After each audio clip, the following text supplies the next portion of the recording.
एक आपको मैं बहुत इंटरेस्टिंग बात बताता हूँ। एक बार मैं जेट एयरवेज था तब, तो बिजनेस क्लास में मैं प्रवास कर रहा था, तो उनका एक मासिक मुझे मिला। तो पढ़ते हुए मुझे इसरो के ऊपर एक लेख था, तो मुझे ध्यान में आया कि जो सैटेलाइट जा रहे हैं उसमें ऑलरेडी ये लिथियम आयन बैटरी का उपयोग हो रहा है।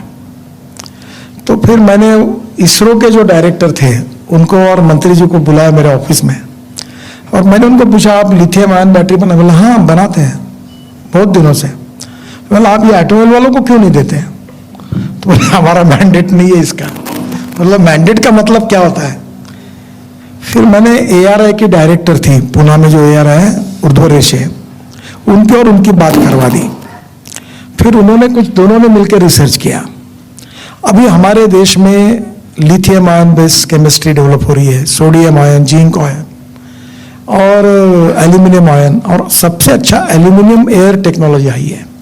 और मुझे लगता है आप लोग ज़्यादा मेरे से जानकार हैं। अब ये कॉस्ट इफेक्टिव कैसी हो, तो बैटरी केमिस्ट्री में काफ़ी डेवलपमेंट हो रही है, ये चैलेंज है। ये लिथियम आयन बैटरी की कॉस्ट ज़्यादा है। मैं आपको बताता हूँ, जब नंबर बढ़ेगा तो कॉस्ट कम होगी। मैं मुंबई में था, जब मुंबई पुणे हाईवे बना रहा था, तो मैंने हमारे एक एग्जीक्यूटिव जो लोनावाला खंडाला के बीच में काम करते थे, तो उसको मुझे लगा कि मोबाइल फ़ोन देना चाहिए, क्योंकि कनेक्टिविटी नहीं थी। मैं 96 की बात कर रहा हूँ।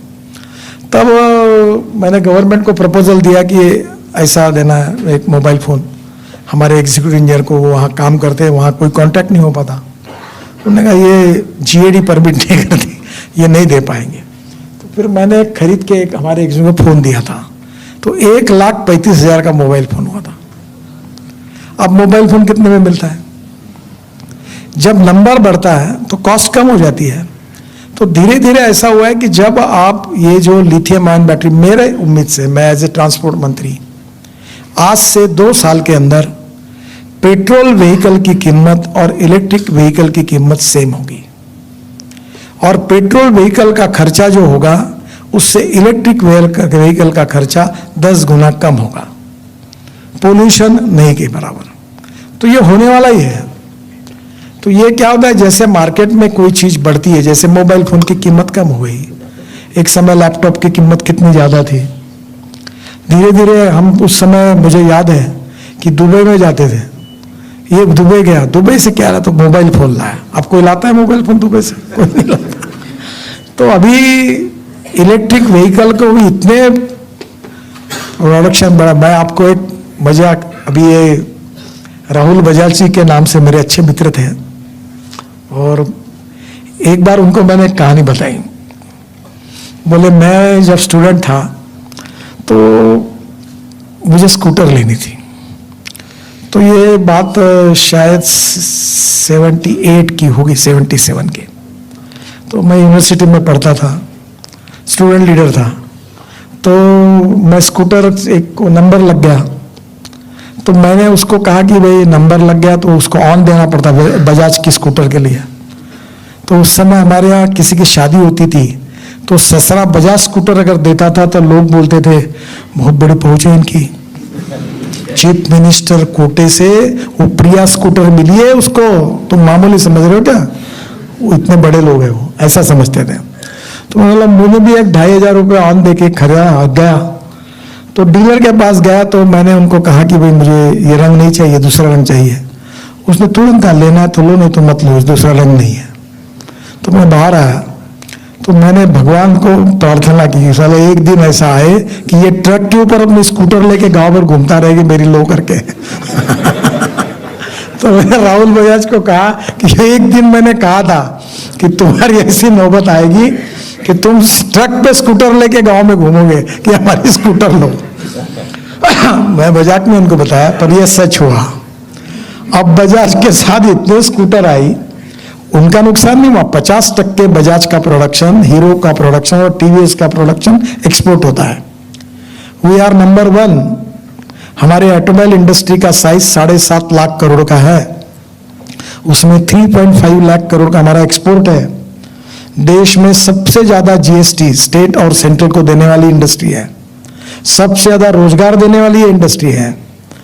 एक्सपोर्ट बढ़ा है और मैंने तय किया कि इसको 15 लाख करोड़ का हम 5 साल के अंदर करेंगे। और इंडिया में अभी सब ब्रांड से एक आधा को छोड़ दो, वो फर्क भी नहीं पड़ता नहीं आए तो, पर जो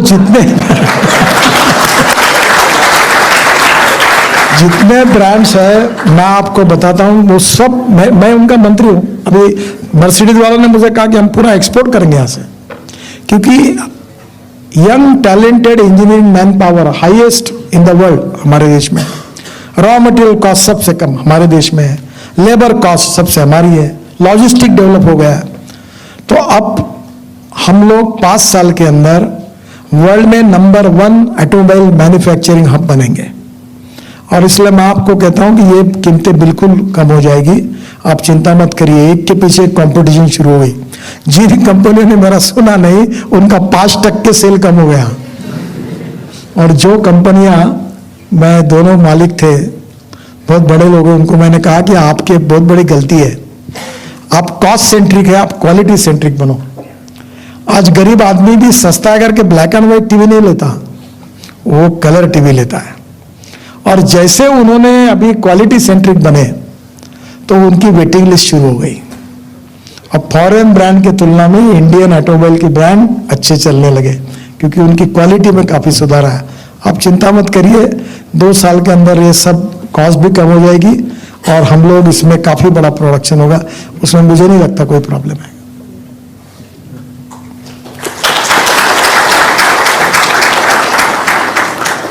So due to paucity of time, we would have to stop the question answer session. अगर 1-2 प्रश्न है तो पूछ लो, कोई problem. Okay, sir. So the next question is, many cities in Europe are opting for carless development. Cycling is a major form of transport in cities like Amsterdam. Do you see such scope in India in near future? देखिए, ये जो हिंदुस्तान की समस्या है कि हमारे लोग 2 बातों में बहुत ही डायनेमिक है, एक पॉपुलेशन ग्रोथ और ऑटोमोबाइल ग्रोथ इतनी बढ़ रही है कि कहीं रखने के लिए, पार्किंग के लिए जगह नहीं है।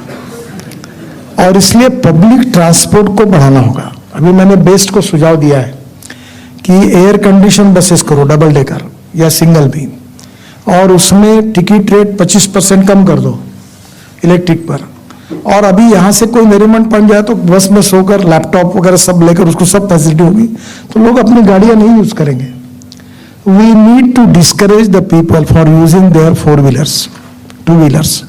पब्लिक ट्रांसपोर्ट को प्रायोरिटी देनी चाहिए। बहुत से देश ऐसे हैं कि जहाँ पब्लिक ट्रांसपोर्ट को बहुत प्रायोरिटी है, साइकिल को है। मुझे एक ने पूछा, मुंबई में साइकिल को क्यों नहीं प्रोत्साहित करते? मतलब साइकिल ट्रैक बनाएगा, जगह नहीं है।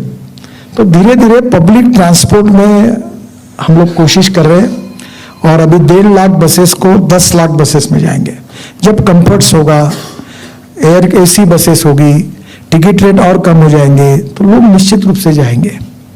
और अभी मैं आपको एक मेरी मेट्रो मैंने खोली है, मैं आपको वो मॉडल बताता हूँ। वो अभी भारत सरकार ने अप्रूव किया नागपुर में। मेरे मन में एक आइडिया आई कि मैं ब्रॉडगेज मेट्रो तैयार करूं। तो नागपुर से अमरावती, नागपुर से चंद्रपुर, नागपुर से गढ़चिरौली, नागपुर से गोंदिया, नागपुर से छिंदवाड़ा, नागपुर से बैतूल और नागपुर से रामटेक, मैंने एक ब्रॉडगेज 900 किलोमीटर का ब्रॉडगेज तैयार है।